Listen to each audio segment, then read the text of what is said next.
She grants my wishes like a genie in a bottle. Aladdin is a spectacular masterpiece. It tells a great story about being yourself, but when you feature to a magical genie, things will be good. The message works out between a love angle between a street rat and the princess. It works very well.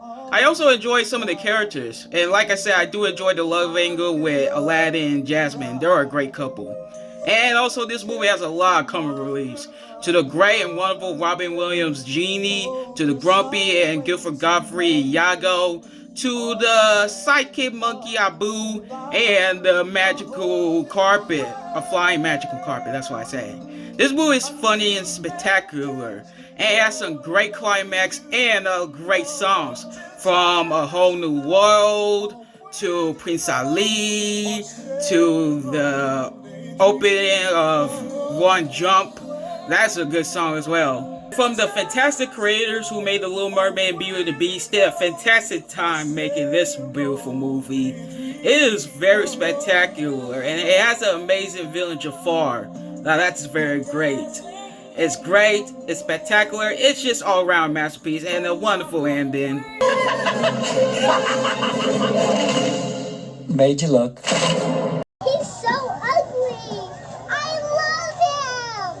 The Hunchback of Notre Dame is an underrated gem. I have to say, I didn't expect a movie to be this amazing as it is. From a well-told story, to a great animation, from CGI to 2D, to some great and entertaining characters.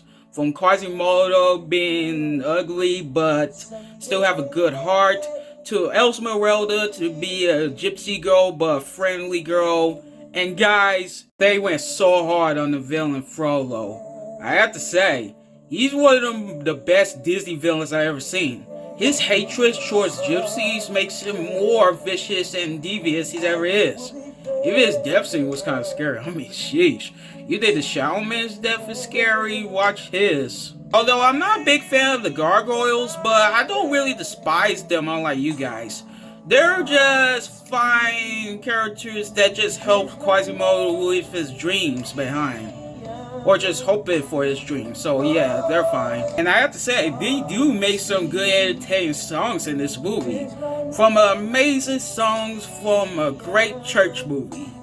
If I had to recommend for this movie, I'll say it's probably good for a church movie. And why not watch this movie again? It's just so spectacular. It's an amazing, brilliant masterpiece, and there's nothing that could ruin how great it is. And unfortunately, they did with a stupid straight-to-DVD sequel, so yeah. I was disappointed. Boom, baby! Of course, The Emperor's New Groove is gonna rank higher up on my list. This movie is so hilarious and funny, and this is how Disney works well with its comedy and humor. It also works well with our main character, Cusco, by becoming a devious and a bratty, selfish character in the opening to a nice guy in the end. Consider how he works well by his own lesson about turning into a llama, and to make sure that he makes his promise to let Pacha have his village back, because how he's going to take over the village by turning into his own Cusco-topia. So that makes sense. So yeah, it works well for this character. Pacha is also a great tag along as well. Consider how his voice actor very works well from this character. He also the same voice actor who also plays solely from Monsters Inc. And also Yzma and Kronk are the most hilarious characters I've ever seen. And especially that scene where everybody called it one of the most funniest scenes ever, the level scene. Pull the lever, Kronk. So if any of y'all want to have a fun Disney movie that has hilarious humor and some great comedy, I'll go with this movie, because this movie was an all-around fun time. It has great, wonderful characters, a well-known story, and a perfect way to fix the main character for its character arc. It's an all-around fun time. It's a great underrated masterpiece, and yeah, it has some fun comedy that you could enjoy for a whole family. Look at me and my bad self.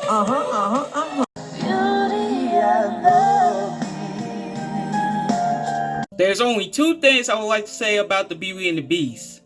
Amazing, brilliant masterpiece with a work art of the animation, the greatest story script from a tale as all its time, and charming and well-known characters.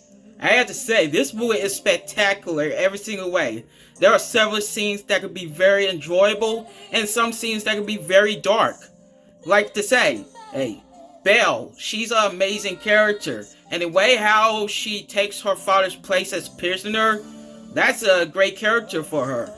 And when the Beast have a soft spot for Belle, because in the opening, he become a selfish character.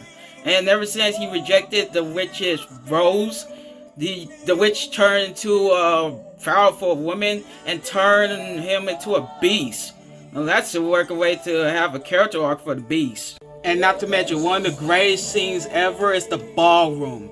The part where Belle and the Beast was dancing in the ballroom, it makes things so well how the Beast turned into a great character ever since Belle came into his life. He makes sure that he has control of his temper. And with Belle, he found out love and peace. And the ballroom was so excellent.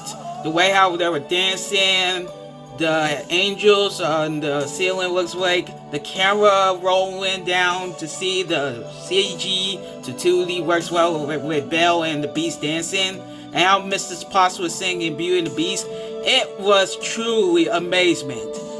This movie is spectacular with its great love angle to their good songs like the Belle song, Be Our Guest, the Gaston song, and the most iconic song, like I just said before, the Beauty and the Beast song. It is spectacular. To the crazy and dark climax of the battle scene between the Beast versus Gaston, to its wonderful ending that transformed the Beast and everybody else into human. Now that is something special, and its colorful animation, it's well known seeing. My recommendation is go watch this movie. If you have fun with a romance angle, this movie is yours. It is wonderful, great, and a well-known movie that has a great, entertaining way. But did it make it to my number one? No. There's only one movie that actually made it, and y'all probably know what it is.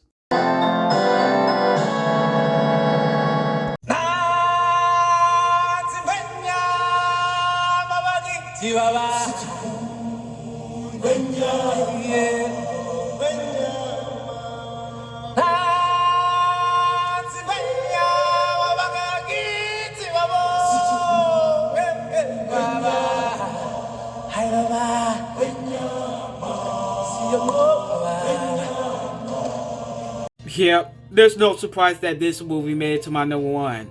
The Lion King is by far the best Walt Disney Animation Studios that Disney has ever made before. From its great story, to the colorful and beautiful animation, to the well-known characters that y'all knew and loved, and their greatest songs ever. At first, when my first time watching this movie, I found it as a great childhood classic, but I kind of would expect this movie to be number one. Until when I first saw everybody's ranking list of all the Disney movies, they put this movie on number one best. Which, I'm kind of shocked though. I didn't expect this movie to be number one, but I especially did. It was a brazen, brilliant masterpiece, and I'm so glad this movie made it to my number one. This movie is well-known message about how to be a king, how you lost someone that you knew and loved, how to let your own past behind your ways. Now that's a great message to listen to. This movie is so great, and it has some spectacular songs. To the openings, The Circle of Life, to Young Simba's I Just Can't Wait to Be King, to Scar's villainous Be Prepared, and to Timon's funniest and Pumbaa's hilarious Hakuna Matata song, and to the love angle of Can You Feel the Love Tonight. They're all amazing songs, and I like all the characters. Simba has one of the best main character arc from a Disney movie about him couldn't wait to be a king until he lost his father and grow up hoping to leave his old past behind until when he see his father ghost and come back to Private Rock to have his throne into behind his ways. There's also a great love angle with Simba and Nala. That's also powerful as well, and I do enjoy Nala. Mufasa is also a great father figure until he died by his own brother Scar. And Scar? Oh, he's one devious villain. His whole plot thing of trying to murder Mufasa so that way he could become the king of Private Rock, he has a well-known devious villain plot. Now that's good. As for the other characters like Zazu and Rafiki, they're also great as well. But my all-time favorite characters in this whole entire movie is none other than Bowling for buzzards. Gets them every time. Timon and Pumbaa. These two are by far the best characters in the whole entire movie. In fact, they are by far my best favorite Disney characters. Every time these two are in screens, they give us some funny humor and funny jokes. And they know how to raise Simba. Now that is something good. I also enjoy several of their other shows. I mean, seriously, they have a show and they also have a spin-off movie. Now that's probably good. I also like it when they made that hula scene to distract the hyenas. Now that's funny. And guys, they worked so dang hard on the climax. The slow motion between the battle of Simba and Scar. Now that was so battling with the fire showing and now where they're battling each other like real lions. That is so amazing. And then at the ending where Simba finally becomes the king of Pride Rock, it's so good and so amazing. He finally becomes the king and made his own father proud. Out of all the Walt Disney Animation Studios, The Lion King is easily the best one of them all. It is the king of all the Disney movies. It is the king of all and every single way possible, and it is by far my pick for the #1 best Disney movie of all time. Phew, that was a long list to go to, but I finally finished it. So tell me what you think about my Disney list. Did you like it? Did you hate it? Well, like and comment, share, subscribe. Till the next time, see ya.